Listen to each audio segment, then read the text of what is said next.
కోమటిరెడ్డి రాజగోపాల్ రెడ్డి వ్యవహారం ఇప్పుడు తెలంగాణ రాజకీయాల్లో సంచలనంగా మారింది. మద్యం దుకాణాలపై తన నియోజకవర్గంలో కొత్త రూల్ తీసుకొచ్చారు రాజగోపాల్. సాయంత్రం 4 గంటల నుంచి రాత్రి 9 గంటల వరకే మద్యం దుకాణాలు తెరవాలని, పర్మిట్ రూమ్లు పెట్టొద్దంటూ రాజగోపాల్ కండిషన్స్ పెడుతున్నారు. టెండర్లు వేయడానికి భయపడి ఎక్సైజ్ మినిస్టర్ జూపల్లి వద్దకు వెళ్లారు వ్యాపారులు. ఒక్కో నియోజకవర్గానికి ఒక్కో రూల్ ఉండదు, రాష్ట్రం అంతా ఒకటే రూల్ ఫాలో అవ్వాల్సిందేనంటూ జూపల్లి ఈ సందర్భంగా తెలియజేశారు. రాజగోపాల్ వ్యవహారంపై అధిష్టానానికి పూర్తి నివేదిక పంపినట్లుగా కాంగ్రెస్ వర్గాల్లో చర్చ కూడా జరుగుతోంది. మనందరికీ తెలిసిన విషయమే, రాజగోపాల్ రెడ్డి ఈ విషయంలో చాలా సీరియస్గా ఉన్నారు. అన్ని వేరే దగ్గర నడిచినట్టు నా దగ్గర నడవదు, ప్రజల ప్రాణాలతో ఆటలాడుకుంటా అంటే కుదరదు, పర్టికులర్ టైమింగ్స్లోనే నడవాలి, పర్మిట్ రూమ్స్కి పర్మిషన్ లేదు, ఎక్కడ ఈ రూల్స్ దాటితే మాత్రం నేను ఊరుకోను, పర్సనల్గా నేను చూసుకుంటాను వాళ్ళ సంగతి అంటూ ఆయన మాట్లాడడం మనకు తెలిసిందే. ఈ నేపథ్యంలో భారీ ఎత్తున టెండర్లు వేసే వాళ్ళ సంఖ్య తగ్గిపోయినట్లుగా తెలుస్తుంది. అది ఎంత పెద్ద చర్చ అయిందో మనందరికీ తెలిసిందే. అయితే ఈ నేపథ్యంలో వ్యాపారులందరూ కూడా జూపల్లి వద్దకు వెళ్ళారు. మరి ఇలా ఉంది పరిస్థితి, ఏం చేయాలి అని చెప్పేసి. అయితే జూపల్లి ఒక్కొక్క నియోజకవర్గంలో ఒక్కో రూల్ అంటే ఎలా కుదురుతుంది, అందరికీ కామన్గా రూల్స్ అనేవి ఉంటాయి కదా, వాటినే ఫాలో అవ్వాలి అంటూ రాజగోపాల్ రెడ్డి విషయానికి సంబంధించిన నివేదికను ఇప్పుడు హైకమాండ్ వద్దకు పంపించినట్లుగా తెలుస్తోంది. ఇప్పుడు ఏం జరగబోతుందనే చర్చ పెద్ద ఎత్తున జరుగుతుంది. ఓ పక్క రాజగోపాల్ రెడ్డికి ఇది చాలా ప్రెస్టేజ్ ఇష్యూ, ఆయన చాలా బహిరంగంగా చెప్పారు ఇది కుదరదు, నా నియోజకవర్గంలో ఇలాగే ఉండాలి అంటూ ఆయన భీష్మించి కూర్చున్నారు. ఇంకో పక్క జూపల్లి లేదు, అందరికీ ఒకలాగే ఉండాలి, మినిస్టర్ ఆయన రూల్స్ ఆయన ఫాలో అవ్వాల్సిన పరిస్థితి కనిపిస్తుంది. ఈ నేపథ్యంలో ఏం జరగబోతుంది అనేటువంటి ఉత్కంఠ నెలకొంది. ఇప్పుడు అధిష్టానం ఏ నిర్ణయం తీసుకుంటుంది అనేది కూడా చాలా కీలకంగా మారింది. ఒకసారి రాజగోపాల్ రెడ్డి ఏమన్నారు అసలు ఈ విషయానికి సంబంధించి, ఎలాంటి స్టేజ్లో ఆయన ఉన్నారు, అంటే ఎలాంటి రూల్స్ పెట్టారు అనేది ఒకసారి మనం చూద్దాం. నా నియోజకవర్గం, మున్గోడు నియోజకవర్గంలో నేను మాత్రం ఎట్టి పరిస్థితుల్లో నేను నడవలేను. నాకు ఈ పదవి ఉన్నా లేకున్నా పదవి ముఖ్యం కాదు, నాకు ప్రజల ఆరోగ్యం ముఖ్యం, ప్రజల ప్రాణాలు ముఖ్యం. టెండర్ లేచి వైన్ షాప్ వాళ్ళకి ఏం చెప్తున్నామంటే, మీరు టెండర్ లేదలుచుకుంటే వైన్ షాప్ల పక్కన పర్మిట్ రూమ్ అని ఉంటుంది, అది మా డే టైంలో తాగుతుర్రు, అక్కడికి వచ్చి అక్కడ అందరి చుట్టుపక్కల ప్రాంతంలో అందరికీ ప్రాబ్లమ్స్ అవుతున్నాయి, అక్కడ పర్మిట్ రూమ్ అనేది ఉండదు, మా మున్గోడులో మేము నడవలేము అని చెప్పినాం. అలౌ చేయను. నేను ఎమ్మెల్యేగా ఉన్నంత వరకు ప్రజల ప్రాణాలు, ప్రజల ఆరోగ్యమే నాకు ఇంపడి తప్పితే ప్రజల జీవితాలతో ఆడుకునే ఎవరు ఏ పని చేసినా ఎట్టి పరిస్థితుల్లో ఒప్పుకునే ప్రసక్తే లేదు. ఊరు బయట ఉండాల్సిన వైన్ షాపు ఊరు సెంటర్లో ఉంటుంది. బెల్ షాప్లోకి అమ్మొద్దంటే మళ్ళీ దొంగసాటుగా బెల్ షాప్లో అమ్ముతుండ్రు, అది అమ్ముతో చెప్తున్నా. ప్లస్ మళ్ళీ వీళ్ళందరూ వైన్ షాపులు అందరూ కలిసి సిండికేట్ అవుతుండ్రు. సిండికేట్ అవ్వడం వల్ల ఏమవుతుంది, రేటు పెంచి అమ్ముతుండ్రు, డూప్లికేట్ అమ్ముతుండ్రు. వేరే మండలాలు, వేరే నియోజకవర్గాలు, వేరే జిల్లా వాళ్ళు ఇక్కడ పార్టిసిపేట్ చేయొద్దు. వైన్ షాప్ లొకేషన్స్ కూడా తప్పున్నాయి. టౌన్లో, సెంటర్లో, పబ్లిక్ ప్లేసెస్లో పెట్టిండ్రు, అది ఊరు బయట పెట్టాలి వైన్ షాప్. అసలు తప్పకుండా ఈ మున్గోడుతో పాటు తెలంగాణ రాష్ట్రంలో ఈ ఎక్సైజ్ పాలసీని సమీక్షించి ఈ ప్రజల ఆరోగ్యం ఖరాబ్ చేసేది కాదు, ప్రజల ఆరోగ్యం మెరుగుపరిచే విధంగా మనం ఏ విధంగా ప్రభుత్వం పనిచేయాలనో ఆలోచన చేయాలని చెప్పి కూడా ప్రభుత్వం దృష్టికి తీసుకుపోతాను తప్పకుండా. సో సిచ్యువేషన్ మనం చూస్తున్నాం, నా నియోజకవర్గంలో ఇవన్నీ ఇట్లా నడవడానికి కుదరదు, ప్రజల ప్రాణాలతో చెలగాటం ఆడుతున్నారు, ఇష్టం వచ్చినట్లుగా ఎక్కువ రేట్లకు అమ్ముతున్నారు, లేదంటే కల్తీ మద్యం అమ్ముతున్నారు, పర్మిట్ రూముల్లో ఇష్టం వచ్చినట్లుగా అమ్ముతున్నారు, ఇవన్నీ కుదరదు అంటూ ఆయన క్లియర్గా చెప్తున్నారు. అన్నిటికి మించి బెల్ట్ షాపుల వ్యవహారం కూడా చాలా సీరియస్గా తీసుకున్నారు. ఆయన ఒక వార్నింగ్ ఇచ్చారు, మీరు ఎవరైనా సరే షాపులు పెట్టుకుంటానంటే పెట్టుకోండి, కానీ ఇష్టం వచ్చినట్లుగా నడపడానికి కుదరదు, ఈ రూల్స్ ఫాలో అయితేనే మీరు నడపండి అంటూ ఆయన చెప్తున్నారు. ఈ నేపథ్యంలో వ్యాపారుల పరిస్థితి గందరగోళంగా మారిపోయింది.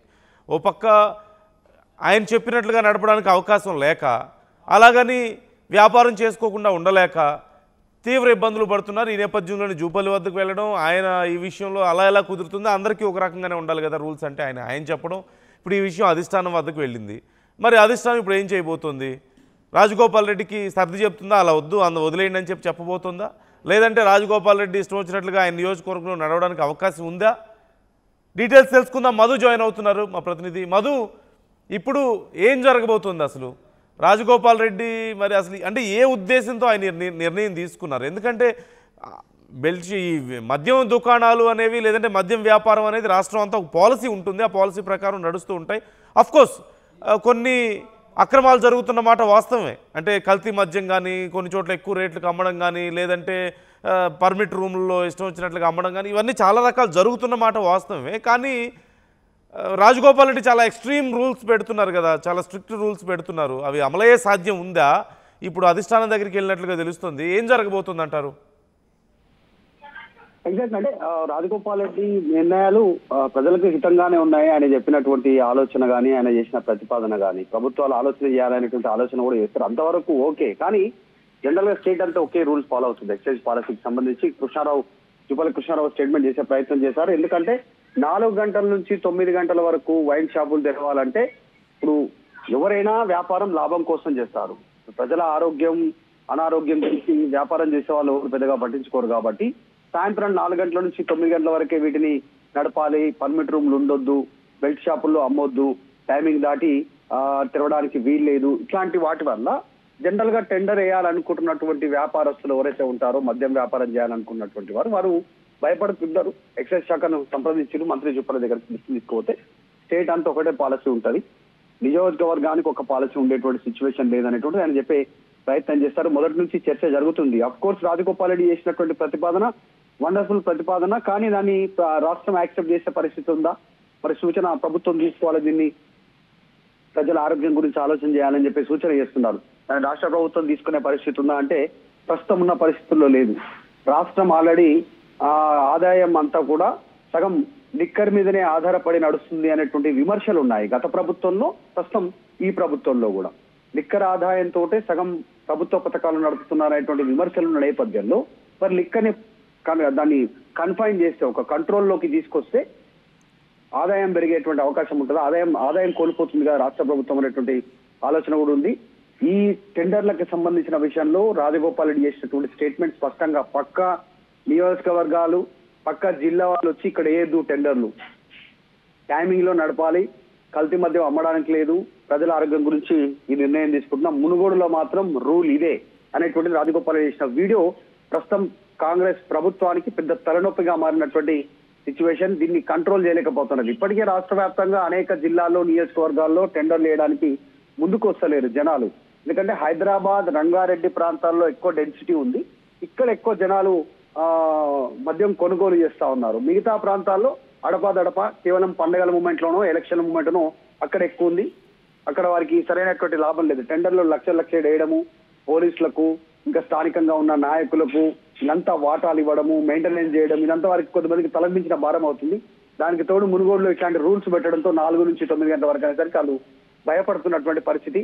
సో ఎక్సైజ్ శాఖ క్లారిటీ ఇచ్చే ప్రయత్నం అయితే చేసింది రాజగోపాల్ రెడ్డి. రూల్స్ నడవవు, ఒక్క నియోజకవర్గానికి ఒక్క రూల్ ఉండదు, రాష్ట్రం అంతా ఒకటే పాలసీ ఉంటుంది అనేటువంటిది మరి చూడాలి. ఈ అధిష్టానం దీనిపైన ఎట్లా దృష్టి పెడుతుందో పిలిచి మాట్లాడుతున్నారు. ఉద్దేశం ఎలా చూడాలి మధు? ఇప్పుడు ఆయనకి ఇప్పుడు రాష్ట్రం అంతా ఒక పాలసీ మీద ఆధారపడి ఉంటుంది, వ్యాపారం అంతా అనేది ఆయనకి తెలియని విషయం అయితే కాదు.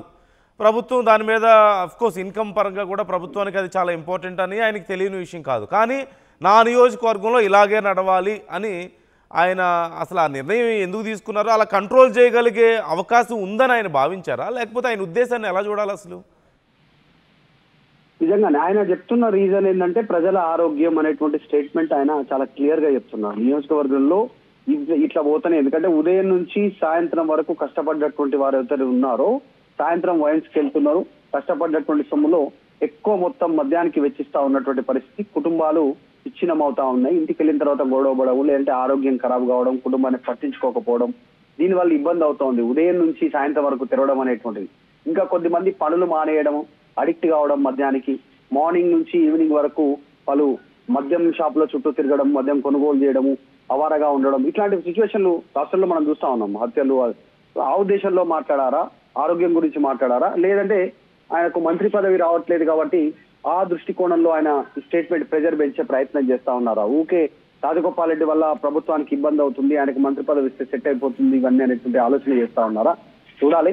ప్రస్తుతం మాత్రం అధిష్టానం ఎట్లా దీన్ని ఈ సిచ్యువేషన్ ఎట్లా కంట్రోల్ చేస్తుంది, పిలిచి మాట్లాడుతుందా ఏందనేది చూడాలి. ఆయన మాట్లాడుతున్న కోణం అంతా కూడా పార్టీ వ్యతిరేక కార్యకలాపాలు ఇక్కడ ఆయన చేస్తున్నట్టుగా ఆయన మాటల్లో కనపడట్లేదు. కేవలం ప్రజల దృష్టి, ప్రజల ఆరోగ్యాన్ని సూచన చేస్తున్నాను, సలహా చేస్తున్నాను, బెల్ట్ షాపులు నడవద్దు, కల్తీ మద్యం నడవద్దు, ఇట్లా చెప్తా ఉన్నారు. యాక్సెప్టెన్సీ లాగా ఉన్నటువంటి మాటలు చెప్తా ఉన్నారు. కాబట్టి దీన్ని ఎట్లా ప్రభుత్వం కంట్రోల్ చేస్తుంది, ఎట్లా దీన్ని క్లోజ్ చేస్తుంది ఇష్యూ అనేది చూడాలి. Okay, right. Thank you Madhu, thanks for the details. మొత్తం మీద రాజగోపాల్ రెడ్డి వ్యవహారం ఇప్పుడు కాంగ్రెస్లో మరొకసారి సంచలనంగా మారింది. అంటే ఆయన ఈ మధ్య కాలంలో వరుసగా ఏదో ఒక కామెంట్ చేయడం, అది సంచలనంగా మారడం, అధిష్టానం దగ్గరికి వెళ్ళడం, అధిష్టానం కూడా ఇప్పుడు రాజగోపాల్ రెడ్డి విషయంలో ఎటు తేల్చుకోలేని పరిస్థితిలో ఉంది. గట్టిగా రియాక్ట్ అవ్వలేదు, అలాగని అవ్వకుండా ఉండలేని పరిస్థితి కనిపిస్తుంది. మనందరికీ తెలిసిందే మంత్రి పదవి విషయంలో ఆయన చేసినటువంటి కామెంట్స్. గతంలోనేమో మంత్రి పదవి నాకు లెక్క కాదు, దోచుకునే వాళ్ళకి ఇస్తున్నారు, మంత్రి పదవులు ఇచ్చిన వాళ్ళందరూ బిజినెస్ చేసుకుంటున్నారు అని రకరకాల కామెంట్స్ చేశారు. మొన్న ఈ మధ్య నన్ను మోసం చేశారని చెప్పి డైరెక్ట్గానే చెప్పారు. నా ఆస్తులు అమ్ముకొని నేను కష్టపడ్డాను కాంగ్రెస్ కోసం, కాంగ్రెస్ పార్టీ నన్ను మోసం చేసిందంటూ ఆయన మాట్లాడింది ఎంత పెద్ద గందరగోళం అయిందో మనం చూసాం. అలాగే మిగతా కొంతమంది నాయకులను నిర్దేశిస్తూ ఆయన చేసినటువంటి వ్యాఖ్యలు కూడా ఆయన చాలా డైరెక్ట్ కామెంట్స్ చేస్తుంటారు, కొన్నిసార్లు కొంచెం హార్ష్గా కూడా కామెంట్ చేస్తుంటారు. ఇప్పుడు మద్యం దుకాణాల విషయంలో ఆయన చేస్తున్నటువంటి ఈ వ్యవహార శైలి అంతా కూడా కొంత రప్చర్ అవుతుంది కాంగ్రెస్లో. ఓ పక్క మంత్రి ఏమో లేదు రాష్ట్రం అంతా ఒకే రకంగా ఉంటుందంటే, ఆయనేమో నా నియోజకవర్గంలో నాకు నచ్చినట్టే ఉండాలి, నా ప్రజల ఆరోగ్యం నాకు ముఖ్యం అంటున్నారు. అంటే ఆయన చెప్తున్న విధానం కరెక్ట్గా అంటే కొంచెం పాజిటివ్గా లేకపోయినప్పటికీ ఆయన మోటివ్ పాజిటివ్గా కనిపిస్తుంది. ఎందుకు, నా నియోజకవర్గ ప్రజలే నాకు ఇంపార్టెంట్, వాళ్ళ హెల్త్ నాకు ఇంపార్టెంట్, వాళ్ళు అడిక్ట్ అవుతున్నారు, వాళ్ళు డబ్బులు పోగొట్టుకుంటున్నారు కష్టపడి సంపాదించుకునే డబ్బులు, అలా నేను ఒప్పుకోను, నా ప్రజలే నాకు ఇంపార్టెంట్ అని నేను చెప్తున్నారు. అంటే మోటివ్ ఈజ్ గుడ్, కానీ అప్రోచ్ కొంచెం ఇబ్బందికరంగా మారింది ఇప్పుడు. అంటే 4 గంటల నుంచి 8 గంటల వరకే నడవాలి, అది కూడా పర్మిట్ రూమ్ లేకుండా నడవాలి, లేదంటే పలానా రిస్ట్రిక్షన్స్ ఉన్నాయి, వాటిని ఫాలో అయితేనే మీరు టెండర్లు వేయండి, లేదంటే వేయడానికి అవకాశం లేదని చెప్పినటువంటి పరిస్థితి. కానీ ఆ టెండర్స్ అన్నీ నడుస్తుంది తెలంగాణ ప్రభుత్వ ఆధీనంలోనే కదా, తెలంగాణ ప్రభుత్వమే కదా వాటికి పిలుస్తుంది కూడా. సో ఇలాంటి పరిస్థితుల్లో ఆయన ఒక రకంగా చెప్పాలంటే ప్రభుత్వానికి అగెన్స్ట్గా వెళ్తున్నారా, ఆయనకంటూ సపరేట్ రూల్స్ పెట్టుకుంటున్నారా ఆయన నియోజకవర్గంలో అంటే అవుననే అనిపిస్తుంది. కానీ ఇదంతా ఎందుకు చేస్తున్నారు, ఆయనకి తెలియక చేస్తున్నారా? ప్రభుత్వానికి ఖచ్చితంగా మద్యం అనేది ఒక కీలక ఆదాయ మార్గంగా మారింది, అవునన్నా కాదన్నా అది నిజం. At the same time Telangana ప్రభుత్వమే టెండర్లకు పిలుస్తున్నప్పుడు ఆయన వాటిని కూడా లెక్క చేయకుండా నా రూల్స్ నాకుంటాయి, నా రూల్స్ ఫాలో అయితేనే నా నియోజకవర్గంలో టెండర్స్ వేయండి అని చెప్పి మాట్లాడుతున్నటువంటి పరిస్థితి కనిపిస్తుంది. అంటే ప్రభుత్వానికి అగెన్స్ట్గా వెళ్తున్నారా, కావాలని వెళ్తున్నారా, ఆయన ఏదో ఒక అంశాన్ని ఒక ఇష్యూ చేయడం కోసం ఆయనకున్నటువంటి అసంతృప్తిని పైకి చెప్పడానికి చేస్తున్నారా, లేకపోతే ఏ ఉద్దేశంతో చేస్తున్నారా అనేది కూడా ఇప్పుడు చాలా పెద్ద చర్చగా మారింది. సో ఓవరాల్గా రాజగోపాల్ రెడ్డి వ్యవహారం పట్ల మీ అభిప్రాయం ఏంటి? ఆయన ఏ ఉద్దేశంతో చేస్తున్నారు అసలు? అంటే మంత్రి పదవి ఇవ్వలేదన్నటువంటి అసంతృప్తితో ఇవన్నీ చేస్తున్నారని చెప్పి చూడాలా, లేకపోతే నిజంగానే ఆయన నియోజకవర్గ ప్రజల కోసం ఆయన పాటుపడుతున్నారు, ఆ ఉద్దేశంతో ఇదంతా చేస్తున్నారు? ఒకవేళ అలా చేస్తే ఇది కరెక్టేనా, ఈ మార్గం కరెక్టేనా? మరి మిగతా నియోజకవర్గాల పరిస్థితి ఏంటి? ఇప్పుడు అధిష్టానం ఏం చేసే అవకాశం ఉంది? గట్టిగా ఏదైనా మాట్లాడితే వెళ్ళిపోతాడేమో, అలాగని మాట్లాడకుండా ఉంటే ఇలా కంట్రోల్ అవ్వట్లేదు. మంత్రి పదవి ఇవ్వడానికి ఇప్పటికిప్పుడు అవకాశం లేదు. ఈ నేపథ్యంలో ఇప్పుడు అధిష్టానానికి పెద్ద తలనొప్పిగా మారింది, అధిష్టానం ఏం చేయలేని పరిస్థితి అయిపోయింది. సో ఏం జరుగుతుందని మీరు అనుకుంటున్నారు? అసలు రాజగోపాల్ రెడ్డి ఇలాంటి ఒక నిర్ణయం, ఇలాంటి ఒక స్టేట్మెంట్ ఇవ్వడం కరెక్టేనా? ఆయన నియోజకవర్గ ప్రజల కోసం ఆయన ఇలా ఆలోచించడం కరెక్ట్ అని మీరు భావిస్తున్నారా? మీ అభిప్రాయాలను కూడా కామెంట్ చేసే ప్రయత్నం చేయండి. అసలైన తొలి వెలుగు. ఫాలో వాట్సాప్ @తొలి వెలుగు official.